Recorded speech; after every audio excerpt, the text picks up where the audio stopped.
And we are back. Did you enjoy that bit of music there, Charles? Yes. Fantastic. It's one of my favourites. Yeah. Kadie, how you doing? Yeah, I'm really good. Good. To be here. Where did you say you lived? You did tell me. In Herne Hill. Oh, how long have you been there for? So actually, not very long. Me and my partner are looking to buy a house. Oh yeah, I remember you saying. So yeah. Charles, how come you never bought a house? Money. Oh, just that. Lack of money. Yeah. Say, yeah. Can you? I mean, what age can you get a mortgage to? What? Like, you're not going to give a mortgage to a 60-year-old, are they? Just depends on how much you're. Isn't it like 30 years? You need to have at least 30 Yeah, it's the years duration in the tank. Yeah. But that's really a lot of overseas, because somebody said to me, it might not be Sweden, but he said it's quite a British thing to own, the land and all that. I said overseas, it's not just that you can rent more, but society's built up around the fact that people rent more, so there's a lot more protections and things. Yeah. And there's one in, I can't remember what it was now. Again, it was one of the Nordic countries, and you can hand down, you rent from the government, and you can basically hand it down to your kid. Wow. And they take a lot, the gardens and all that are like government run, so they're like, well, you pay for it, but it's all taken care of by the government. Yeah, as long as the government's taking care of you, though, because if the rules change, and there's rent then... limitations because it's from the government, so it's not like it's us, but renting.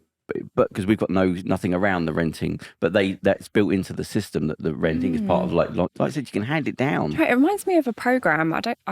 The name of it's escaped me for now, but there's a guy and he goes around and he travels to different countries and finds the things they're doing the best in different countries. Good, yeah. And there was a lot of things in Scandinavia about kids starting school later, etc. Yeah. So that sounds I like was talking to somebody here the other day, program. a TV producer from a right-wing channel.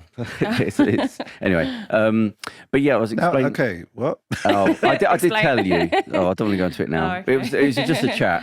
But about the Maria Montessori schools. You've heard of the Montessori schools? A little bit. Yeah, I'm surprised more people haven't heard about it. But I went to a Montessori. Did you really? Oh, how was Which it? one? Oh, So, I can't even remember. That's a while ago. Guess what? It was a while ago now. I was a very young man, so Maria Montessori built the school. Like, she came up with that theory. Again, talking about like female empowerment things, like she should be known. But yeah, her whole thing was like learning through play and watching the child and seeing where they look to be going, and the teachers sort of make notes based on what the kids are doing.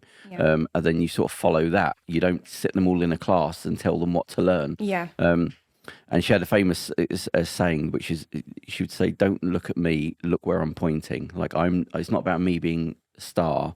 Look where I'm trying to take education."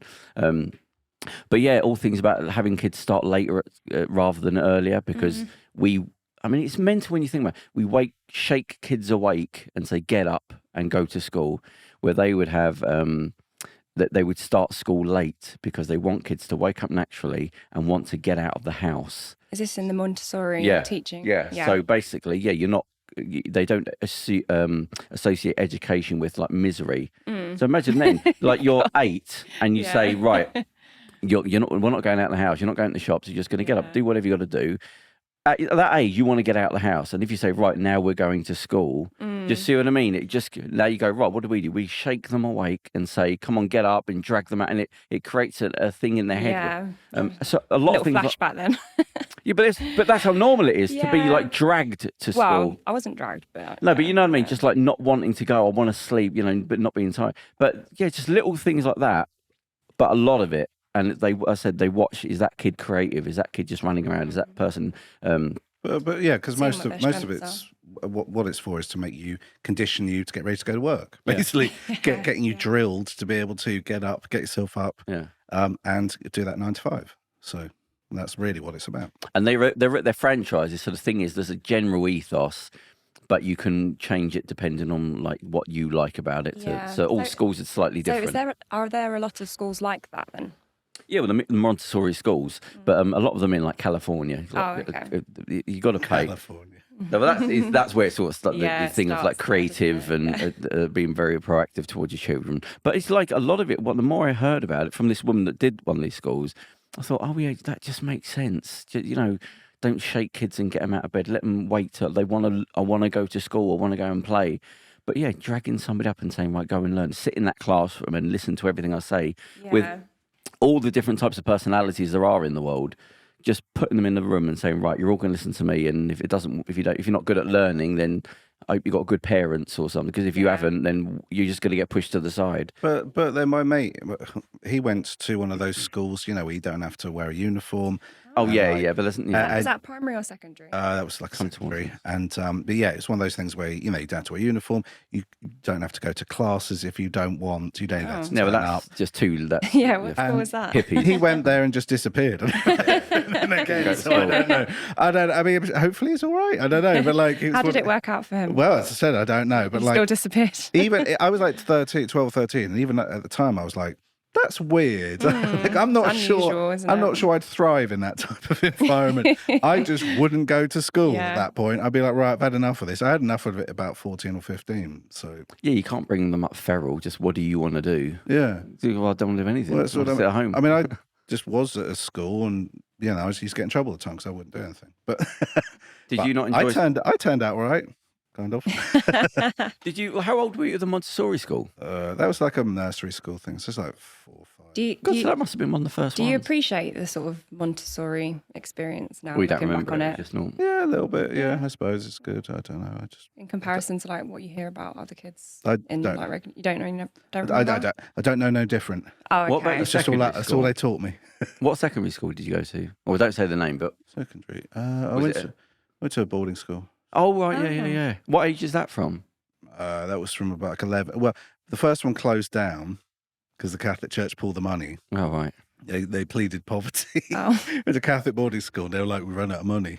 So really, the Catholic Church has run out of money. I think the Vatican's got a couple of quid. Yeah, and they're like, no. Well, we know they've got a couple of quid from all that money laundering they've been doing from the CIA for the cocaine deals. Yeah, true story. Yeah. I'm not a conspiracy theorist, by the way. I'm just ahead of the curve. Anyway.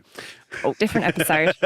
And but yeah, so I went to the second one. I'd had enough by then, and I used to get in a lot of trouble then because I wasn't really doing much. But I ended up with like 3 Bs.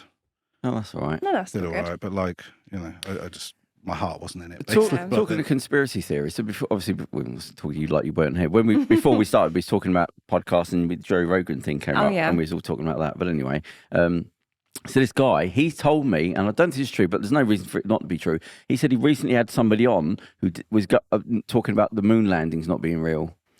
Oh, I've heard about Which that, is, to be honest. That's almost a parody of like, oh, come on. Like, I understand you're into weird stuff, but you're going to bring up somebody onto your channel with all the people in the world who doesn't believe in the moon landings. And also, that's old, man. Get some new material. What's your opinion on the moon landing? Well, just it didn't happen. Yeah. But I mean, like, I understand, like we've talked about UFOs and things like that, but there's things you can point towards, like. But we talked about 21 days later and 28 days later and the moon and aliens a lot. Yeah. It's just look, they exist. I'm just watching how society reacts to it. You believe in aliens? Well, no, it's just people don't realise what's been going on. So you don't. I mean, it's in the people have gone in front of the. Oh, I don't want to get into it all now. But it's now coming out. I mean, we've got footage of things we've got from aircraft and things. And it's just people don't realise what's been going on. Like, people have gone under oath in, what's the American? Well, they have released evidence of like weird stuff, Yeah. So that's like the. But it's proper. I think they downplayed it, didn't they? And now they've kind of. Well, they have to manage it now. now. I said to you before when Hillary Clinton went on to one of the American game shows, not game shows, the chat shows, and she corrected him. She said, "Oh, we don't call them UFOs, we call them UAPs." And I thought, oh, they're rebranding it because they can't say UFO. It would be too jokey to say, oh yeah, the UFOs do exist, so they're rebranding it. So they say UAPs because you had the generation laughing at the word UFO, and I thought, oh wow, she's actually. And I said, when I heard it, I was on my own. I thought, who even told her to say that? Like, that was a statement. That wasn't like off the cuff. She went, oh, we don't call them UFOs, we call them UAPs. I thought so you're marketing, like you're rebranding something, which means stuff because you're now trying to change the narrative to say it's getting out. And we now can't stop it. But we cannot say UFOs are real because of phenomena, isn't it, or something? Or? Unidentified aerial phenomena.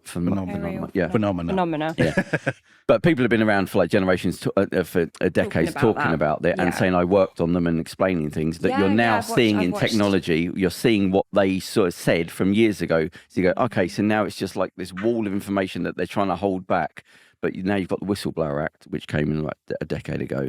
So now they're all coming out and going in front of their parliament. What's the word I'm using? Parliament. Senate. The Senate. And people have been in the secret services and saying, yeah, we've got them. We've got alien bodies. You know, it's brilliant because I feel like obviously news is still managed, but it was even more managed previously where you just had to sort of accept what was told to you. You had media agencies, and if they were told not to say anything, or what did happen is you have to make it laughable because then people police themselves by making it laughable. So you don't say something that you saw because everyone says little green men, he's drawing little green men. But no, the information was there. It's just there was a wall of media that could be controlled, and now you can't. And now everybody's got their own media channels. We're going to have to jig our brains around to think we might be just a zoo, which is being looked at. I don't know, but yeah. Yeah, just a sec. But that's what it is. I mean, it might be more than that. Whoa. Human zoo, what? No, but I mean, we're just being viewed like there's no reason, unless there's resources here, or as a lot of people say, basically they were here before us. We're just I mean, the Clintons have a human zoo under one of their mansions. That thing, yeah. That's what we're talking about, the Joe Rogan. But I was talking to a doctor, actually, and he said the best piece of...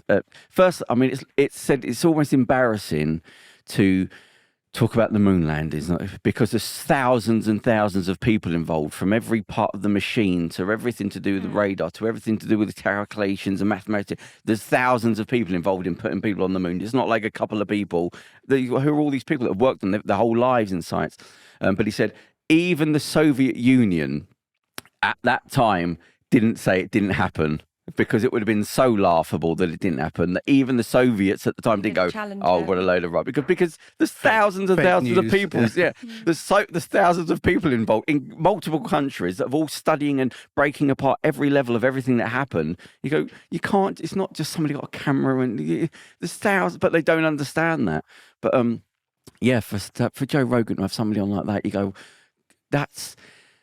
I think his problem, because I think he's quite likable. I think the problem is when you're that successful with that podcast, you're basically around sycophants now. Nobody's saying anything against you. I think he's lost his goddamn mind. I think he's got a ton of money. He's got hundreds of millions.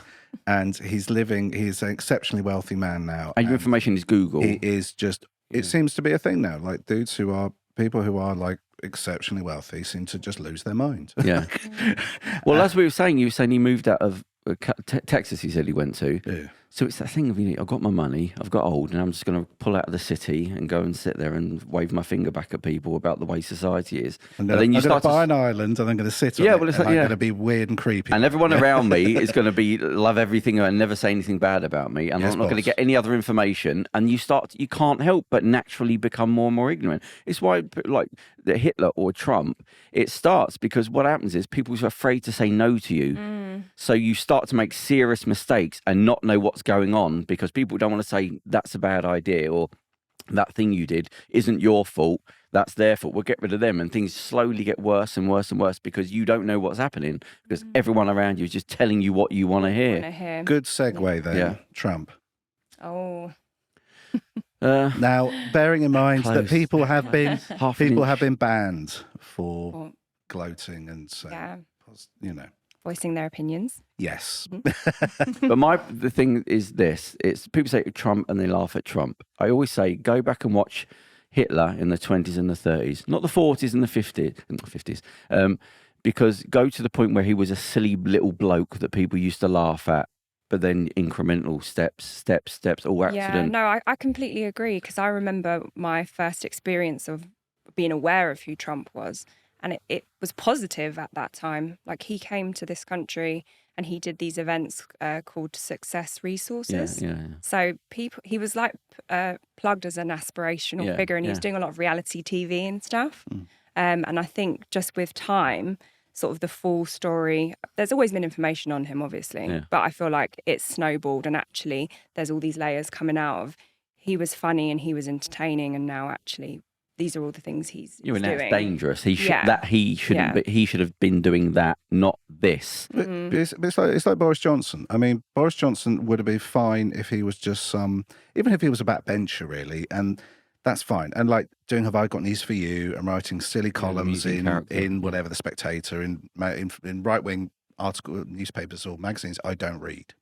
It's absolutely fine. Maybe giving an after-dinner speech occasionally and being a bit witty and, and that's fine. If he just spent his whole career doing that, you wouldn't have any problems. But it's when you put these people into a serious position, all of a sudden it becomes a huge problem. Yeah. Like, you don't want that guy being your surgeon or even fixing your car. Yeah. Like, you know what I mean? It becomes a huge problem, basically. I know. I swear to God, this is true.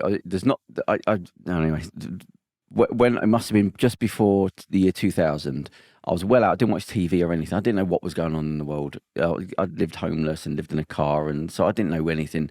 And I remember somebody giving me a tape, like some stuffy tape from Sky or something like that. And in one night, it was like there was a cage fighting thing on there that I hadn't seen, like UFC cage fighting, that I'd never seen before. Yeah. Cops, the Cops dropped the MTV, Cop Bad Boys Bad. But it was the first sort of reality where they followed police officers around, and you've seen people being dragged around. There's like a different police officer and a different unit, like every week. It was one of the first. You'd never seen it before. Like, reality TV wasn't a thing then. And Jerry Springer, that was on there. Oh gosh, Jerry Springer. Right. And good old days. Blast to the past. Now, I saw that. World's Wildest as well. At least I love World's Wildest. It was just stuff he'd recorded. It was that and some other stuff. Yeah. But I didn't know that was, and I was looking at people attack each other on in cages, and the cops thing was like, and I thought, this isn't good. Like, I didn't know anything, but I just remember going, what's going on? Yeah, this is going in the wrong direction. Yeah, I wasn't even thinking that. It just didn't. I thought, this isn't what this is on TV. And you go, yeah, but basically we've everything that happens like 15 years ago on TV, those personalities become the mainstream. So, like Donald Trump. We've basically, you start reality TV out 20 years ago.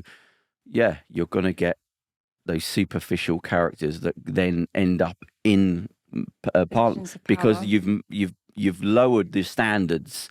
So all the people that shouldn't be up here are now up here because society's lowers its standards. So like I said, Jerry Springer punching each other on the stage, and before that was normal. You just go, what the hell is this? But you've created that. That's what you want. You want that exaggerated. At the time, people absolutely loved Jerry Springer. I don't know many into the people worst that part didn't. But if you talk about Jerry Springer in today's context, he's quite controversial because he's given a platform for things that maybe people think, like you said, they shouldn't be airing their laundry and giving them a platform to talk about stuff like that. But then you think, well, if I always just assume life went up. You don't expect it going down. I mean, even at the time, but I've got to say, even at the time. So I watched it at the time. I used to watch it all the time. Yeah, and because it was on like late night and stuff. That's when I kept weird hours. I was allowed to watch it as well. So. But I mean, even at the time, it was weird. I mean, it was weird and shocking. It was shocking and extreme. I mean, it wasn't just, you weren't accepting it. You weren't watching it going, well, this is... No, you'd be like, this is America. You go, look at what wacky Americans are. No, but it's the fact that it took hold is what I'm saying. It's not like you go, oh, they're appealing to something in people that's then somebody else copies. Well, he was popular, so let's do it here. And then before you know it, a generation are growing up with that going, it's just Jerry Springer. But I did say, the interesting thing, though, I do think that there is nothing like that now. And I was thinking about this. Jeremy Kyle was kind of a little bit like that. But then he got cancelled. A little bit. But he hasn't been on for, 10 years? Yeah, his show got cancelled because one of the guests, I think, ended up committing suicide or something. Yeah, something happened. Yeah, they were supposed to lack of care or something. But then it's how they get people on there. It's rubbish, really. They people that don't really have these problems would go on there knowing they get money. Yeah. So it started getting like a parody of itself. Like, well, it's not really what I believe, but if I'm going to get paid money for it, do you want to come to the hotel? We give you a car. We give you or publicity as well. They can say I've been on TV. It's a strange thing because those types of shows. I was thinking about this the other day. Those type of shows used to be real mainstream. Ricky Lake, Montel. Oh my gosh, Thingy, The Other Woman. All these shows. They used to be at Oprah. They used to have a big thing of the sort of daytime chat show things. They were a big thing of the TV listings, the TV schedule, and they're not really a thing anymore. Yeah, it's true. Maybe just went out of fashion, but it could come back possibly. But I think as well, a lot of it is the freak show aspect of it, and and the sob story as well. And I do think that we sort of have reality TV shows now, and also we have the internet, and people, instead of having to go on these shows and try to get a career out of that, they can monetize that themselves. They can go on. They can just be weird and bizarre and do odd things online, and they've cut out the middleman. Yeah, you know what I mean? I mean, they go on podcasts as well. Some of them. It's been known. Just reminded me that there was this one of these fitness gurus, just one of them. Do we not say names on here? I can't remember the name. Oh, okay. But this guy, normal guy, he's got a fitness channel, Joe Wicks? I knew he was going to. No. It's an American guy. An exaggeration. Always got his top off, tense in his stomach, always shaved, all that, and just doing exercises. No. But sorry, Liver King. You know. Well, another one. It's the same sort of thing. But anyway, so people were surprised when he was on steroids, and I'm like. Yeah, I know. He's square. Do you know, I haven't seen Liver King. Right, is he called Liver King? Yeah, and to eat raw liver, that's his thing. Yeah, and I don't know who he said he wasn't takes drugs, and then someone sold something that shows he takes drugs. I mean, it was embarrassing. Ripped for like he's 55. Anyway. Yeah. But this guy, this fitness guy, so everyone he was just attacking. It was what I saw him popped up saying, "Oh, he's just making crap up." He's just, and it turned out the guys that started the channel for him are 3 marketing guys. So they just found someone with his top off and go, "Will you say these things here, and we'll do all the marketing around it." And do you know what he did? Played the video. So the Joe Rogan show has like a red velvet carpet thing behind it, and he uses circular microphones. He actually had videos of him talking, and they bought the same microphones, the same carpet, and used the same lighting, and he's talking to nobody. But he assumed that, the company was like, well, it just looks like you're on the Joe Rogan. And just think. Pathetic. He said he's not even on a podcast. He's actually just talking. So I was there thinking the other day, and publicity, isn't it? But you just go, just embarrassed. We're talking about him right now. We don't know his name though. So it's just arbitrary person. But you just think that is pathetic. Like, are you not like no self-worth that when you're staring into nothing and just reading a script? Well, you can just edit yourself into other things then, so it's all good. Yeah. But it's the person right there. Then you just think, are you not embarrassed? And they're doing exercise, going, this guy doesn't know what he's talking about. He's probably getting paid pretty well. Oh yeah, but he'll be getting paid millions for like over a year. But it's just the hollowness of it. Just I'm doing nothing. My company's literally 3 marketing guys telling me what to say. But that's fine if you're doing a podcast and just talking about whatever. But young kids are taking that advice. Like, it's not nothing. You're giving advice, knowing full well you don't do what you're saying. You're lying. I said it before, trying to get a lady on here. She's only 26. And she wrote an article because she was an Instagrammer. Mm-hmm. Yoga pants, bending over, shorts, squats, all those things that you think that they're basically just trying to get young men to watch. And she said, I didn't do any of that. What's her name? And she said, I mean, as if I had to go, because she said, I didn't. She wrote an article. She said, I didn't do any of them things. I didn't do any. She said, I did the same exercise I've always done. Didn't do those diets, but I just put them out because she's been paid to do them. Basically, you're an actor, but I just pretend that this is what I do, and people go, well, look at that person. Yeah, but it's okay when you're an adult and you realise it's just, they don't do these. They're putting out videos every day. They don't do all these exercises, and why are they always half naked, and why are they always attractive? You've got to take it with a pinch of salt, don't you? No, but this is my point. You don't know the full story, do you? And when you're 19 or 18, you assume that is what it is. Yeah. I want to look like him. You go, but that's not. But you have to that realization. How do you get that across when the weight of the world and all that marketing money bearing down on them, and you're as a young person haven't got all your scaffolding to be able to understand what you're seeing? So for some reason in my YouTube feed, I get a lot of these come up. There are women who fire off guns and jiggle a lot. Are you sure that's not in your algorithm? Well, apparently it is now, and it's a thing that turns up. I've been looking for something. I mean, come on. But there was one woman though, and she was sort of firing off loads of weapons. She's a big lady. Sounds like Xena. Actually, no, she didn't have any guns, did she? She had Lucy Lawless is a handsome woman and still looking great because she's about 50-something now. Yeah, she's amazing. Yeah, she's doing very well. Xena. Something in the water there, yeah. But she also lived in California all her life. So that, but live in Kent. You're gone. But yeah, this woman's numbers. I keep saying because I don't click it because I actually feel bad for her. You can't click on it. I just feel bad for her now because her numbers are going down. Because people are like, okay, cool. There's only so many times you can watch a woman fire off a machine gun and wobble before you get on to harder stuff, I think. But her things, and like now, and I saw a video recently because I was sort of scrolling, and occasionally you get a few seconds of it, and she's just jumping up and down. We're not even bothering. Not even bothering with the gun anymore, and I'm like, and it kind of reeks of desperation. Her numbers are going well down, and I'm just like, I was like, I don't think this is working out, love. I think you might need to get a job. The thing is, one hit wonder. Because of what the internet's done, it's basically opened up the world, even to kids. Like, it's like the Colosseum. It's basically just give the people what they want. You go, that's fine, but when does it turn around? Like because everybody has to be a little bit more extreme. I mean, proactively trying to push the barriers.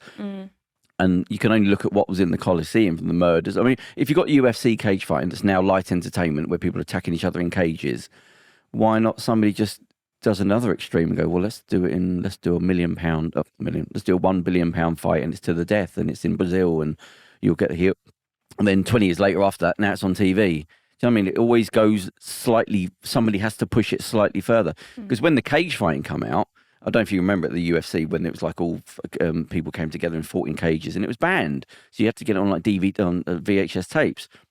And people are like, what the hell is this? All that martial arts code has gone out the window. Now people are kneeing each other and elbowing each other in the head. But that could happen again. It just takes somebody with a lot of money to go, well, let's just push it a bit further. And you look at what's happened with in Dubai. They've got into the back door through media by just buying celebrities through... What are they doing in Dubai? So they're just throwing money at, like, let's put whatever event people want on, that retired boxer and that retired fella. Let's just pay him a load of money, come to these massive big stadiums, we'll give you all the money. And people just going, yeah, all right. I might be humiliating myself, but what the hell? So they're buying Logan Paul fighting an alligator. There we go. Yeah, I mean, it's going down that road of just... So they're just paying people off. So now, all the Americans are now going... It started when they would get, like, pop stars. Like, a lot of people got in trouble, like Beyonce and some other people, where these countries have got horrendous human rights, are saying, look, here's a load of money. We've got oil money. Come over for one night and do a concert for my son. All and the they do it. Appearances. Yeah. I showed you that picture years ago of... one of my favorite, Nick Cage. He got paid like $8 million to go hang out with the president of Uzbekistan for like a weekend. And there's a picture of him, Nick Cage, like Uzbekistan's worth good. I think it's Uzbekistan, Kazakhstan, or Kyrgyzstan. One of those ex-Soviet republics, and it's genius. It looks like he's a waxwork figure of himself. He's wearing the traditional garb, and he's just going, yeah, I'm just here for the money. How many days did he have to spend? I think about 3 days. I think it was a long weekend, and it was like it's like one of these things, like 7-8 million. Yeah. And he just looks. He's like, leave your body, Nick. Leave your body. No, he's like, 2 million today. Yeah, he looks utterly broken and so unhappy, and and they've dressed him up like a doll, basically. I don't feel sorry for him though. Do I feel sorry for Nick Cage? He did well, didn't he? Yes, but he is financially out of that. We could call up Nick Cage and give him whip together about 300 quid and get him to do 5 minutes on the podcast. He would do anything for money. He would dance for pennies. But it's the fact that when you've got money, you're gonna because it's the fact that he's got huge bills to pay. He's always got that. Yeah. He's got that huge tax bill to pay. That's why he does all these terrible. That's why he does like 18 films a year, basically, and like he just turns out and goes. Just sit. First thing he does is sit down. The first scene he's in, he sits down in a chair, and then we'll do the rest of his scenes that are obviously shot a day or two in a chair. Yeah. You wonder how the people have been around forever, like bringing in millions, and you go, "But you're struggling for money, like unless you've just been pouring it down the sink. Like, how can you spend all that money? Well, you live a certain lifestyle. Yeah, but they get paid. Have you ever seen those like buying Beverly Hills? They'll spend millions and millions on. Yeah, but they're getting paid millions and millions. So you think, the parents not get paid off? You've got to. No, you've been working for 40 years in Hollywood and you're broke. They're trying to outdo each other. Well, I know California, it's like a 50% tax on the money. Well, my mum was going on. She's like, well, it's like Prince Harry and thingy. She's like, do they need that money? Because surely they've got enough money. Like they've got signed all these deals and they've got this, and surely they can just sort of sit back on that. And I'm like, no, they have to hustle because they are living a lavish lifestyle. They need to make they're spending whatever 20, 30, 40 million a year or something on their lifestyle.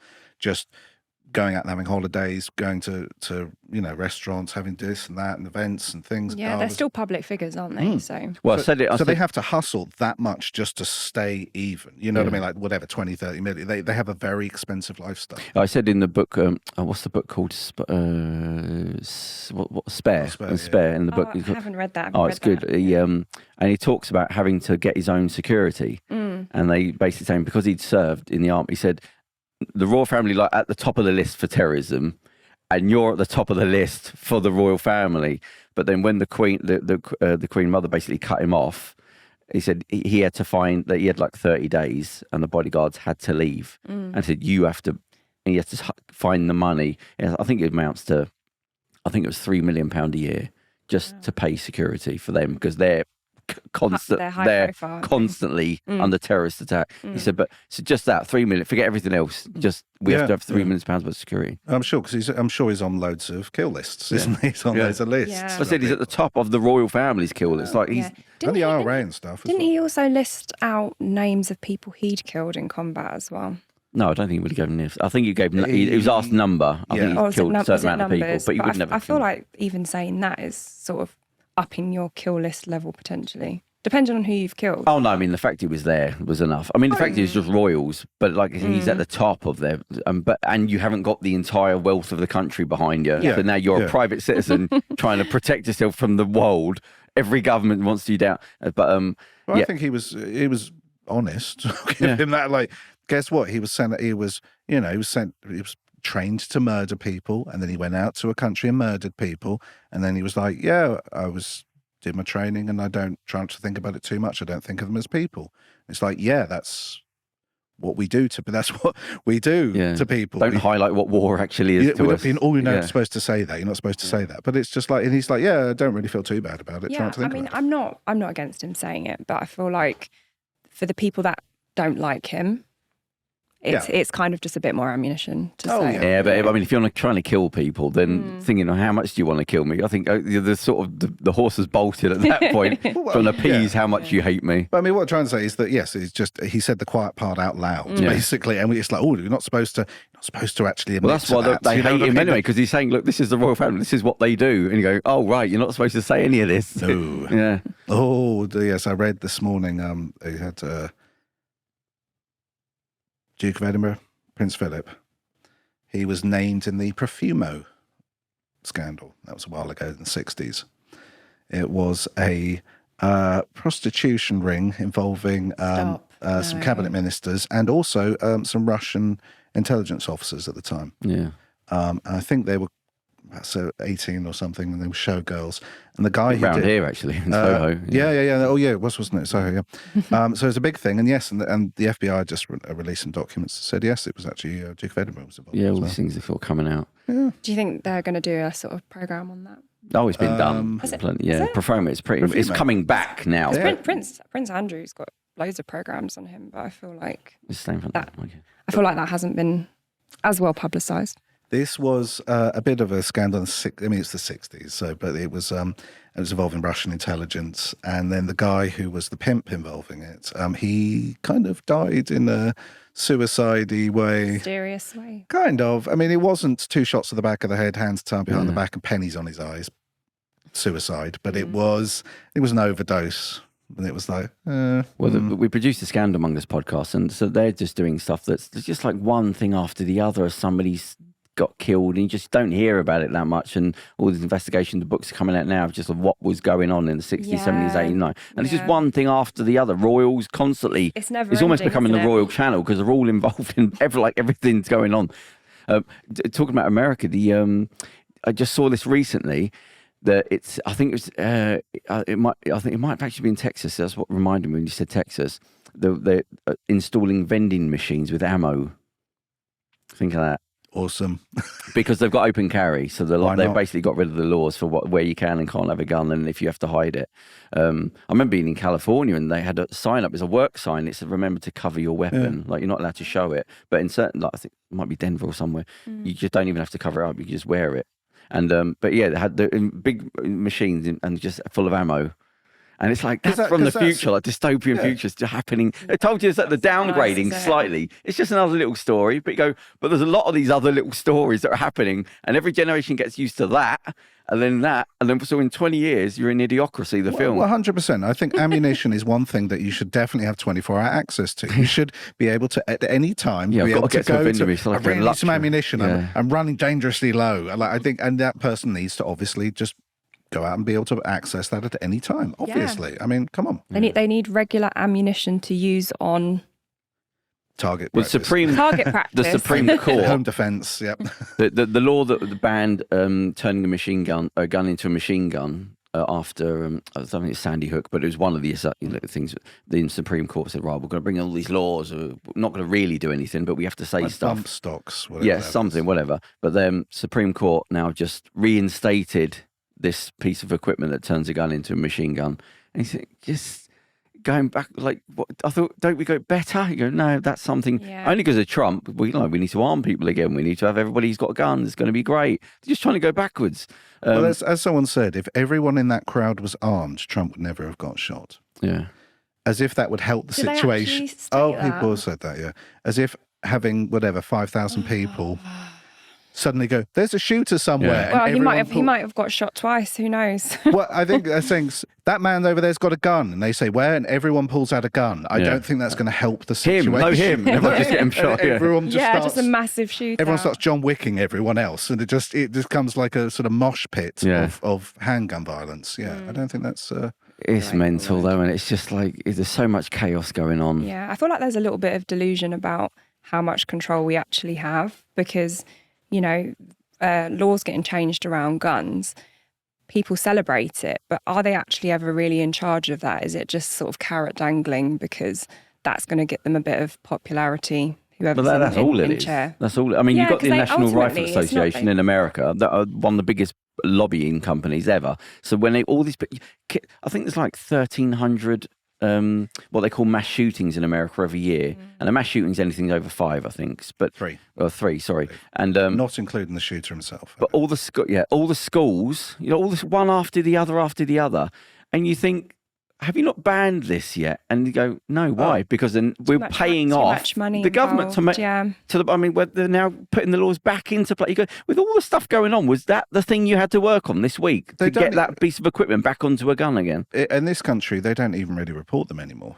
They don't report mass shootings in America, unless it's particularly you wouldn't know which one they were talking about. Awful or particularly grievous. Yeah, they have to be in school and have to be children now. Yeah, if they're adults, it's not worth it. Yeah, it's just because you're sort of like, and it's bad because when you do hear one, you go, oh right, okay. Yeah. Well, if you say mass shooting, I would say America would definitely be one of the first things that comes to mind. But I know somebody, and he was just said it off the cuff. He was saying, "Oh yeah, the kid was at school. They were doing their this is the shooter day. Kids what shots? Yeah, well, so they were trained. No. This guy has got a kid at school, and he said, "Oh, blah blah blah." Today the kid was at school. Yeah, they were doing their what happens if there's a shooter day where they have to go emergency. Right, what do? You go here. You go. You should be teaching kids that. Like, that's the norm now. We've got to teach them not to. They used to teach us that when I used to work events. They used to teach you that? Yeah. What, if a shooter comes to school? A mass shooting event, or a mass thing. For where? Where? When I worked events, Oh, festival. Festivals. Oh, not in school, though. No. Yeah, I was going to say, in school. This is at work, and they were like, okay, we'll just run and lock yourself in the storeroom, basically. Yeah, what are you supposed to do? As if you're going to remember as well. If somebody starts firing a bullet, you're going to get down, you're going to crawl to the nearest exit. Or stabbing. So usually it's mostly around stabbings in this country, and that was after those, I don't know, those ones around Westminster and stuff. Oh, yeah, right. Yeah. Sort of, they were sort of, I don't know, I think they were Islamist dudes or whatever, but yeah. But, we got a Labour government back in. We do. Which is, it's scraping the barrel to get excited about going back to the norms of it wasn't that great before, but at least it's not extremely horrendous. I have to say, okay. Levels of horrendousness, yeah. But so for anyone overseas listening, we've just had an election and we've gone back to a Labour government after 10 years of... 14. Was it 14? Yeah. They destroyed the company, brought in Brexit, threw us out of everything. Okay, so now we've got a Labour government, so people are like, well, it's a bit less extreme now. What is, they've been talking a good game. The King's speech was okay. Their manifesto's been okay. They've been talking half decent games since they come in. We'll see whether they deliver. That's the important thing. But what is refreshing is that they're actually, in the last couple of weeks, and I literally thought this, had this thought, and I was like, they're actually talking about problems that are happening. Like for the water is a useful one. Yeah. Sort of apolitical one. But we've got a big problem with the waterways. They're highly polluted. They're dumping lots of sewage in the water against laws and regulations. And they actually had someone come out and say, yes, this is a real problem. We're going to do something about this. And here's the plan to do something about this. And I went, oh, yeah. And I suddenly went, oh, yeah, governments can actually do something. I almost forgot. Like, I was like, wow, yeah, it's been a while since they've actually heard someone say, no, here is a problem. Yes, this is a problem. And we are going to try and fix this problem. Because we hadn't heard that for at least 6-7 years now. Like, it's just been like, oh, there's a problem. Oh, we've got housing shortage. Why? Wokeness. Yeah. Oh, the army. We can't recruit people for the army. Why? The army's gone woke. Oh, the NHS crisis. Oh, trans people and wokeness. For so long, you're like, tied into just celebrity politics for so long that nobody was actually running the country. You know. Well, yeah, they weren't doing anything. They weren't doing anything, and it wasn't even that they were doing. And the things that they were doing were just awful. Like, I mean, the thing they were going to do about homeless people. They're like, oh, we're going to burn all the homeless people's tents and take their sleeping bags away. And make it a crime to be smelly. You could be arrested. Yeah, you could be arrested for being of an obnoxious odor. Yeah. And everyone went, no, why? That's not important, is it, really? Well, how's that going to help homeless people? Yeah, it's not going to change their situation. No. They go, well, it doesn't matter. It's just a statement. There's nothing really behind it. So they're like, no, we're going to make their lives worse. Isn't this going to be good? And you're like, no. Yeah. I remember. And what's more funny? But what's funny is that I've obviously been reading the Daily Telegraph a lot lately, just to rot my brain a bit. I make myself angry as well. It's like putting a cigarette out on your arm. You're just like, oh, yeah, I don't know why I do it, but it's just something I like doing.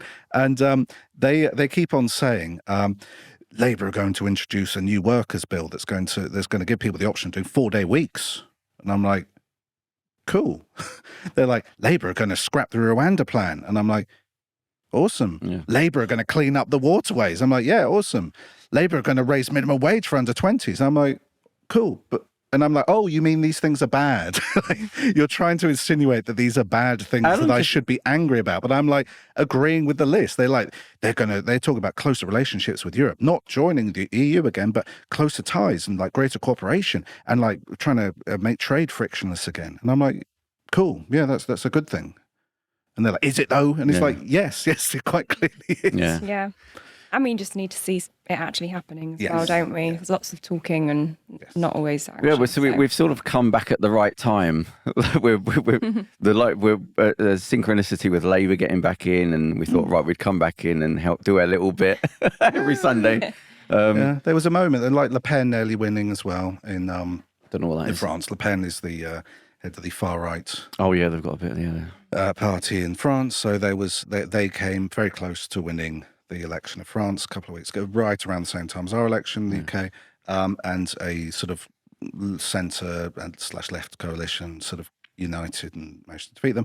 So that in the UK election, I was like, oh, things are moving.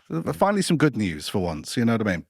Then Farage popped back up again. Yes. No shame. I remember seeing him on the stage, and he actually was doing it with Donald Trump, and he said, when you say on stage, you mean like on an actual stage, like with a crowd? Not live. In person? No. Yeah, he was there. Was you in person? Was you there? Oh no, sorry. Yeah, I watched it on the thing. Okay. But why was you there? But he was on it, and that was a National Front rally, and he just happened to turn up. He actually said that he went, and he pointed towards Donald Trump. He said, "This is the bravest man I've ever met." And I just thought, you pathetic, weak, just bottom feeder of just, just I can't do anything, so I just crawl along the bottom of the floor and just whoever wants me. And Donald Trump, but then to say bravest man I've ever met, I thought that is pathetic, because the Americans like to have a British person on board because it gives them a bit of credibility, not knowing that he's just a laughing stock. So, oh God. Go on. Talk about English people who go over to America and are a laughing stock and will do anything for money. Oh, yeah. Katie Hopkins was on the news the other day. She moved over there? I don't know where she is, but she was at she was at a QAnon rally. Oh. Yeah, because they all can join in these weird places where the money is, because they've been pushed out of everywhere else. So you get all these weird people going, like the Joe Rogan podcast. Well, she's got nothing left. She's got. Yeah, I'm now just going to be a caricature. I'm just going to become like a conspiracy theorist person. She was just touting out loads of weird slogans like that, from the movement. I was like, Oh, okay. So this is where you're ending up, basically. Yeah, literally bottom of the. Because what's your opinion on Piers Morgan? He's just playing the media game. He's another hollow person that just goes where the wind blows. He thinks he's being trendy all the time, but he's just playing the game. That's the problem. He's doing really well, though, isn't he? Playing the game. Yeah, but we've talked about Simpsons before we started, and I'll never forget the Simpsons quote Lisa. She said, "You never go broke appealing to the lowest common denominator. You know, if you ever got, all else fails, just do junk and crap and just say well and become hollow. There's always money there for that." But yeah, he's just another one. He's just a nothing person. He's just a hollow, whatever I have to say at the time. I don't believe in anything particularly. I've probably got right-wing leanings, but I'll turn against them if it makes me popular. I found him really difficult to watch. It's just I used to watch morning TV with him on there, and it was very difficult to watch. But yeah, I did. The last time I watched something with Piers Morgan was when he interviewed that lady from Baby Reindeer. So Baby Reindeer. Oh, that's recently, yeah. Yeah. So if you haven't watched it, it's a true story about. Yeah, but he's because there's nothing in him. If all else fails and he got pushed off a channel because of his stupid, he'd just go onto right-wing channels. He doesn't believe in anything. Well, he's got his own YouTube channel, hasn't he? So yeah. So if all else fails, just do your own thing and then just start spouting crap about moon landings, and just because people will go, oh yeah, because you can always rely on that. You can always rely on stupidity to just go, well, tell them whatever they want. Tell them to buy the brain pills and they just buy this off. Tell them about the moon landings. Tell them and because people go, yeah. There's always money there for that. Again, Lisa Simpson, you never go broke appealing to the lowest common denominator. More knowledge from the Simpsons. It's funny, but will it get them off their tractors? What do you mean? That's Futurama quote. Oh, okay. that's the TV producer in Futurama. I was like, well, is Futurama still going? No, not really.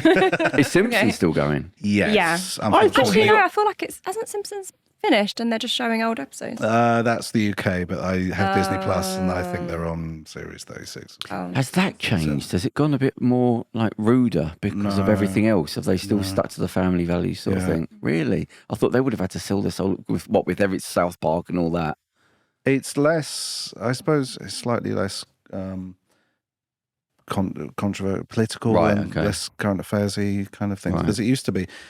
It's one of those things when I was young, like most of my knowledge of American contemporary history and current affairs was from The Simpsons, which is good or bad, depending on what like my knowledge of like what Spiro Agnew was. And I was like, oh, I know that reference from The Simpsons. Yeah. And it was like, oh no, it was Nixon's vice president. Right. I was like, oh, okay, right, okay. So yeah, it's funny because sometimes I'll go back and I'll see an old film that I hadn't seen for years, and I go, oh, I know what they're talking about now. Like I didn't realise what they were saying. 100%. And I think The Simpsons has probably been around long enough that I could go and go, oh, that's what they meant by that revolution they were talking about. But I thought he was Groening. Is he still in charge of it, Matt Groening? I mean, he's executive. Partly, okay. But I thought he said he'd only do 365 for so there's one every day of the year. Oh, they well, like Tarantino with his 10th film. Changes things, doesn't it? Yeah. So. Because Tarantino said about his 10th film, and then he had to change. He said, well, 1's 3. And you go, you're not giving up Hollywood. What happens in 5 years of doing nothing? You're not going to come back. Well, just do whatever. Like, I don't care if he sticks to his rules. Yeah. If he doesn't want to do another one, he does whatever. I don't care. I mean, Martin Scorsese was how old? He's like 79, 80 or something. And he did that new one recently. And it was supposed to be quite good, So if you're still capable, like George Miller did the new Mad Max film. He's like 78, 79. I think he's Trump's age. I saw the recent the Furiosa. Yeah. Have you seen it? No, I haven't seen Furiosa. I heard the CGI was bad, but I thought, no, it can't be that bad because it's a big blockbuster film. And then I was watching it thinking, oh, come on. You can't use that. But loads of it. And I thought, it's been made on the cheap. Like kind of, yeah. But you don't expect it from the trailer.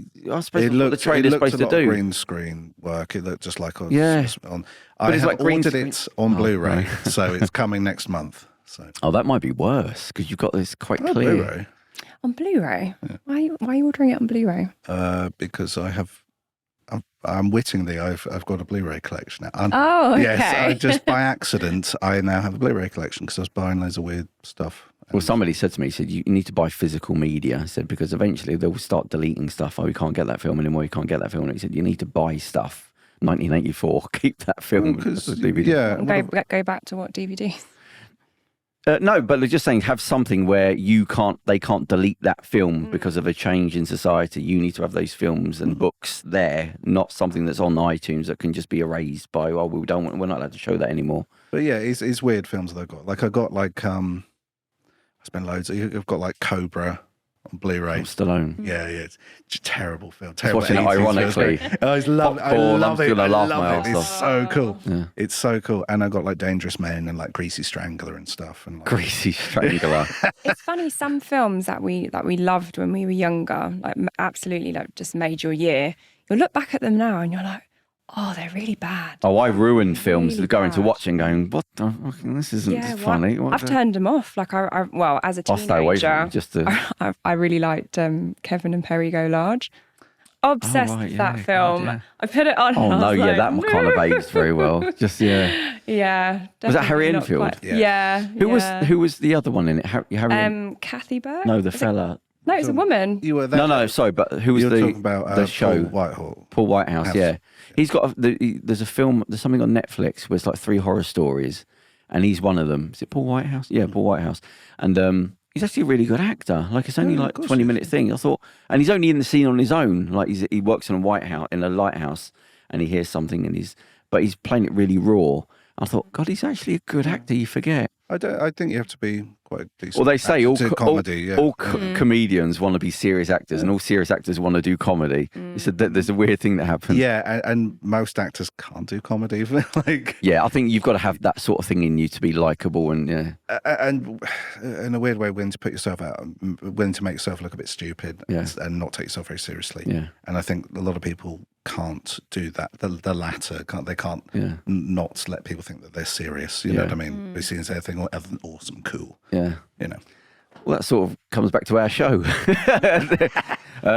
Yes, we're back now. Can't remember how long we was off. John was the last one we were saying, but we're back now. We got the Labour government. The blood's come back into our vessels. We thought was solid. We're not going down the tube, and we'll come back to. Have you enjoyed this? Your first show? Yeah, no, I've loved it. It's a completely new experience. So just obviously taking a lot in, but really enjoying it. And it's interesting to be very, very opinionated. Yeah. Sometimes it's safe to not be too opinionated, isn't it? Yeah. So I'm quite enjoying that. Well, so that's it. We're back. Charles, you're glad to be back. Reading's playing again next week.